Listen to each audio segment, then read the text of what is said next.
আসসালামু আলাইকুম বন্ধুরা, কেমন আছেন? আবার চলে আসলাম আমাদের সেই বংশাই নদীতে। এটি আমাদের রাসরাবাসীর কবরস্থান। এই দেখেন, মাত্র এক রাতের ব্যবধানে নদীর পানি এক এক হাতের উপরে বেড়ে গেছে।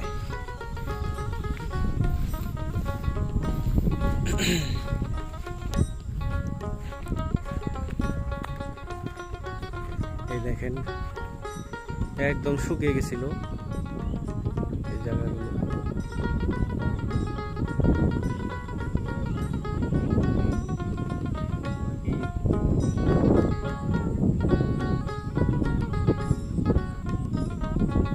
পানি কানায় কানায় পূর্ণ হয়ে গেছে আবার।